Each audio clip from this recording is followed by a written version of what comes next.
Social media से लेकर TV अखबारों में इस वक्त हर जगह से फेक चर्चा है कि भाई चांद को लेकर इतनी ज्यादा चर्चा क्यों है।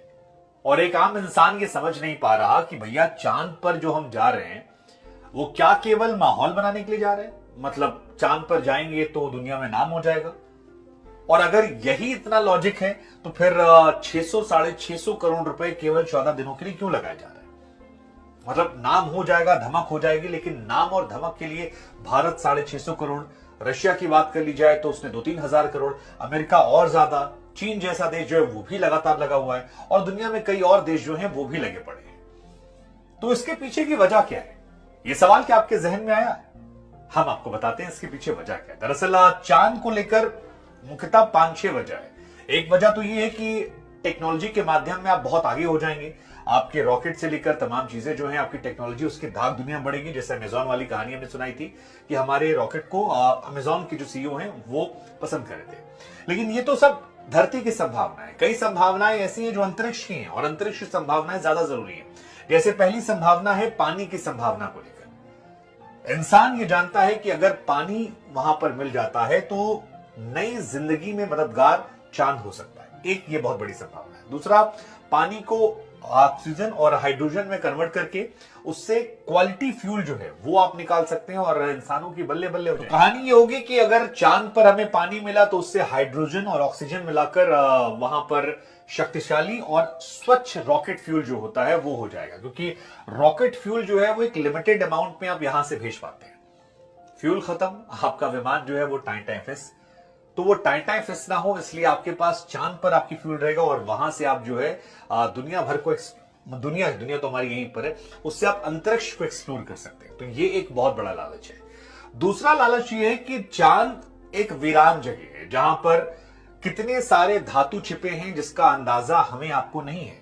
मतलब ये हवा में तीर मारने जैसा कि अगर निशाना सही जगह लग गया तो फिर बल्ले बल्ले जो है वो होने वाली है। और यही सोचकर इंसान जो है धरती से मेहनत कर रहा है। ऐसा हो सकता है कि यूरेनियम, टाइटेनियम, प्लेटिनियम या फिर सोना जो है वो चांद पर आपको बड़ी संख्या में मिल जाए, इतना मिल जाए कि आपकी ऐश हो जाए। तमाम ऐसे धातु जो धरती पर नहीं मिल रहे हैं आपको, वो चांद पर आपको खुले तौर पर मिल जाए। ऐसा हो भी सकता है, ऐसा नहीं हो सकता, लेकिन अगर 0.01% गुंजाइश है तो फिर चांसेस बहुत ज्यादा है। और इसी वजह से जिस साउथ पोल पर हम जा रहे हैं वहां पर इसी कोशिश की जा रही है, या बाकी जगहों पर हम जा रहे हैं वहां पर भी ये कोशिश की जा रही है।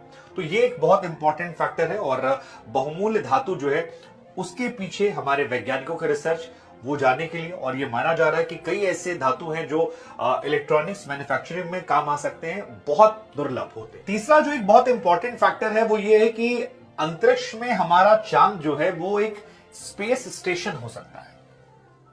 और ये अगर हो गया, मतलब ऐसे समझ लीजिए कि हमको यहां से कहीं जाना है तो बीच का एक अड्डा है जहां पर थोड़ी देर रुककर हम ठहर कर सांस ले सकते हैं, ये हो सकता है। और अगर ऐसा हो गया तो आपको यूनिवर्स एक्सप्लोर करने में बड़ी आसानी हो जाएगी। जैसे अगर आपको मंगल ग्रह आपको भेजना है, जैसे मंगल को लेकर भी हम जिंदगी की संभावनाओं की तलाश करते हैं, लेकिन मंगल काफी दूर पड़ जाता है और मंगल और धरती के बीच में एक जगह पड़ती है चांद।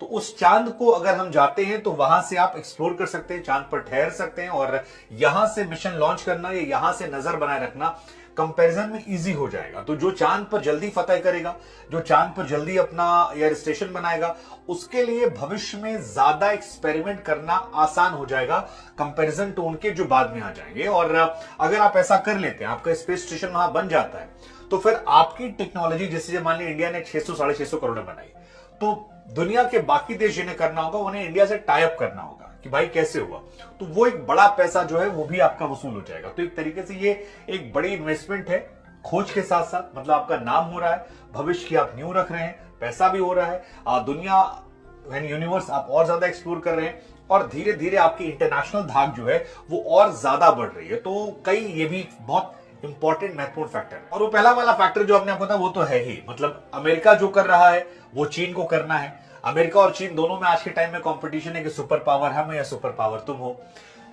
रशिया के साथ भी यही कहानी है। रशिया हालांकि उलझा हुआ है, लेकिन उसने भी 45-50 साल बाद दोबारा से एक्सपेरिमेंट किया। इंडिया और चाइना में कंपटीशन है, तो कोई भी देश जो है वो पीछे रहना नहीं चाहता। सबको लगता है कि यार जितनी जल्दी हमारी धाक जो है यहां तक हो जाएगी उतना ज्यादा अच्छा है।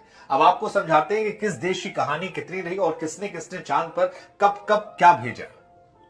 आज तारीख पड़ रही है 23 अगस्त, लेकिन अगर आप भारत की बात करेंगे तो भारत ने पहली बार साल 2008 में 22 अक्टूबर वो तारीख थी जब चंद्रयान 1 मिशन को लॉन्च किया था और सेकेंड वाला हमारा फेल हो गया था। लेकिन चंद्रयान का जो मकसद है वो ये है कि आप चांद पर जाइए, आपका रोवर जो है वहां सतह पर पहुंचे, वहां पर थोड़ा चले, वहां से कुछ चीजों को एक्सट्रैक्ट करे और उसके बाद वहां जो तत्व हैं उनकी जांच की जाए और ये पता लगाया जाए कि चांद पर और क्या क्या हो सकता है, उसकी भौगोलिक स्थिति क्या है।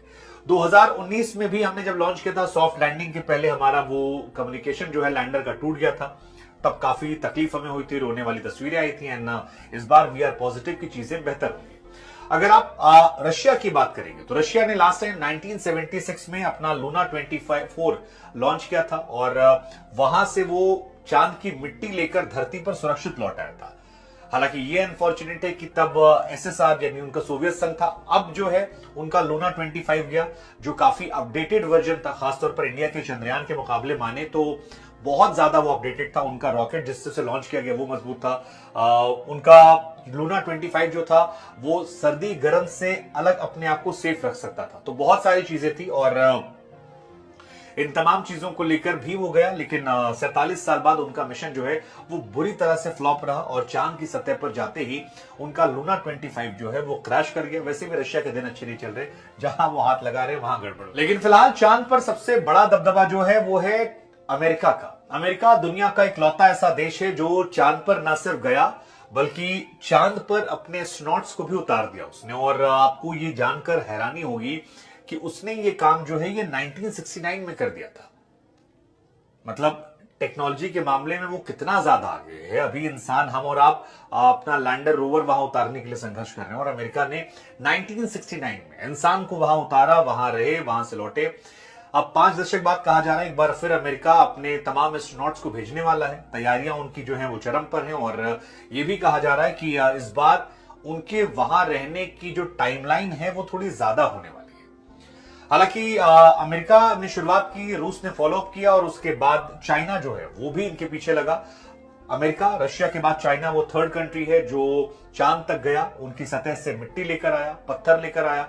और चाइना ने बीते 10 सालों में 3 बार ऐसा हुआ है कि चांद पर अपने मिशन भेजे हैं और तीनों मिशन जो उनके हैं वो, ये बहुत बड़ी बात है, सक्सेसफुल रहे। साथ ही चाइना इकलौती ऐसी कंट्री जिसका फर्स्ट मिशन पहले अटेम्प्ट में सक्सेसफुल रहा। 2013 में चांग ई3 जो है उन्होंने भेजा था, फिर 2019 में चांग ई4 भेजा और 2020 में चांग ई5 भेजा और ये तीनों सक्सेसफुल रहे। भारत का समझौता आज हम एक्सपेक्ट करें पहला सक्सेसफुल हो। तो ये पूरा खेल जो है ये चांद का है। उम्मीद है आपको आसान शब्दों में समझ में आ गई होगी बात।